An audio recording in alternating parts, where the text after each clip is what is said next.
He would have gotten away with stealing Guy Fieri's Lambo, except he decided to do this instead.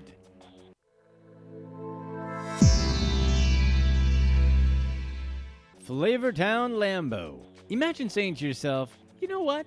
Guy Fieri has a lot of money. He doesn't need his yellow Lambo anymore. I'm gonna go steal it.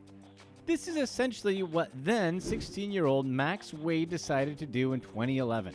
Yep, this stolen yellow Lamborghini Gallardo belonged to the mayor of Flavortown, and he almost got away with it. In fact, he did get away with it, but he slipped up, almost as if on purpose. Who was Max Wade? Max Wade pretty much looked and seemed like any other teenager, except he was anything but. He had dropped out of high school in the 9th grade. It wasn't because he couldn't do the classes, he just didn't want to go to school anymore.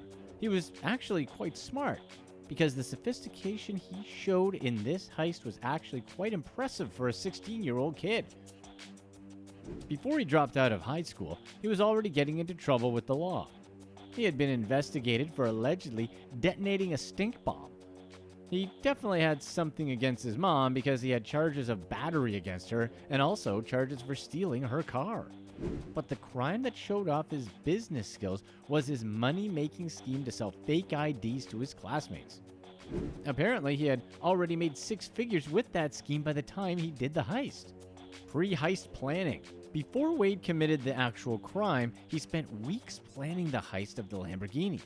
His computer history detailed just how dedicated he was to pulling the heist off. He found out on the internet how to jam a Lamborghini's auto theft prevention system called LoJack. He Googled instructions on how to pick a Lamborghini. He researched the place where he was going to steal the Lambo, British Motor Cars in San Francisco. He Googled the search phrase, Mission Impossible style rappelling, something that he actually did exactly. The heist. Wade got into the dealership early in the morning on March 8th, 2011. It's the middle of the night, really. Surveillance video catches the rope falling to the ground. Next thing on the screen you see is Wade scaling down the side of the building and into a window. That particular window was conveniently left unlocked. It's been theorized that Max was most likely working with someone on the inside, and that most likely person was the building's janitor. He wasn't supposed to be at work that late, but he was still somehow working at that time of night when the heist happened. And the crazy thing is, ever since the crime happened, detectives haven't been able to find him. Once he slipped in the window, Wade actually spent almost 15 minutes walking through the dealership. On the surveillance tape, it seemed like he had on a microphone and he looked like he was communicating to someone. He walks to the exit door and cuts the lock with bolt cutters. After that, he went straight for Guy's favorite Lamborghini and started the engine. He was able to drive out the door without tripping the dealership's motion sensors or perimeter alarms, something that was another mystery. Golden Gate Bridge cameras got surveillance of Guy Fieri's Lamborghini rolling through at 4:40 in the morning with the license plate Guy Toro. That was the last time the Lambo would be spotted with that license plate. When employees finally arrived at the dealership that same morning, they found the doors still raised. They also found all the evidence. The climbing rope was in a duffel bag along with a pry bar and bolt cutters. No one besides Wade has ever been arrested in the case. Even though he left all that evidence behind, no one knew who committed the crime. Police had no clue who did it.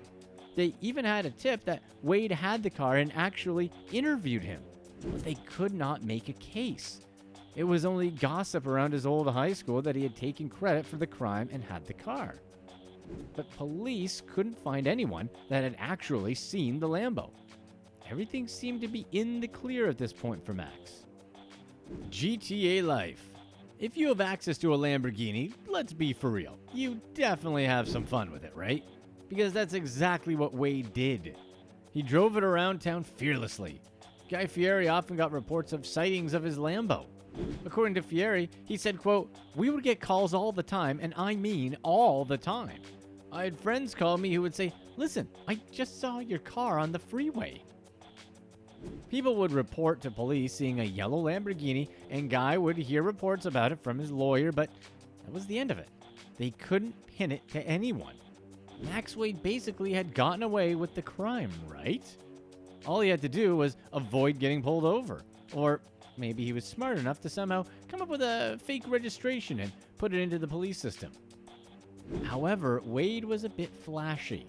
He did love driving the Lambo around, and he told friends that he did. He even texted a picture of the Lambo along with the text, quote, "Doesn't get any better than boosting a Lambo and picking up chicks at 17. After committing a serious crime, you'd lay low for a while, right? Well, not Max Wade. He wanted to push it to the limit. He wanted to throw a party, except it wasn't at his own place.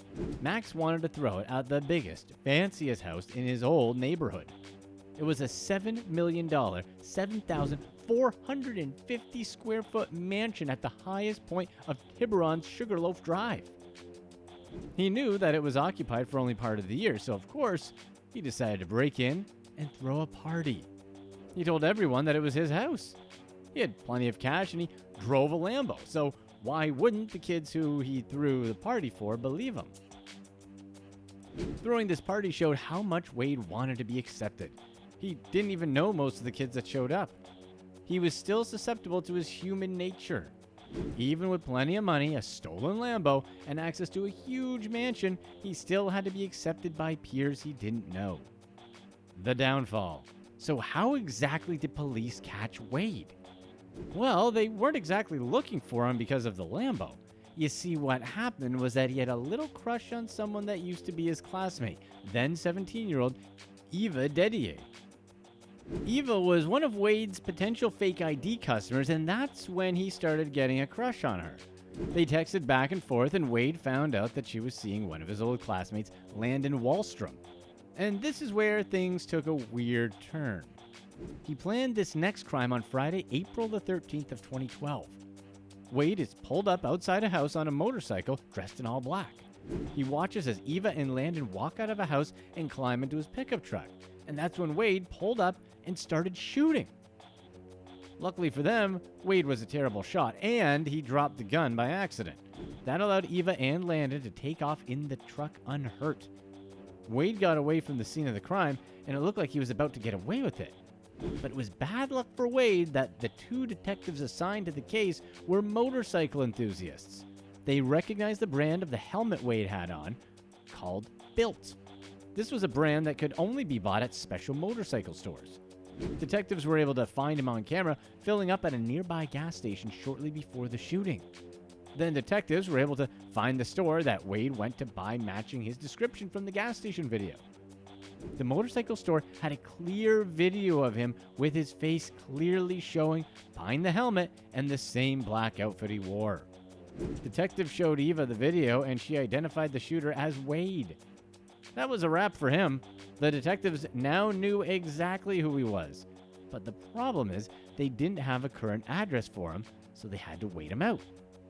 But the funny thing is, after the shooting, Wade contacted Eva again about getting her a fake ID. He wanted to go out with her this bad. He even had offered to pick her up in the Lambo. He had no clue that she knew it was him, so she set up a date with him.